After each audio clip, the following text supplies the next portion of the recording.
name is and I'm with Ocean ATM. Today we're going to be showing you how to change the combination on your Guard or Kaba electronic locks. The first thing you're going to want to do is open the bezel door with your key and open the vault door with the combination to your lock. Once the door is open, to change the password on the lock, you're going to click 0 6 times and then enter your old password in once.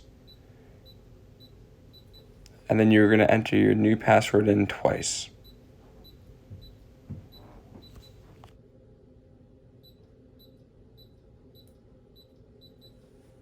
Once you have changed the password, enter it one more time to ensure that the lock is working properly.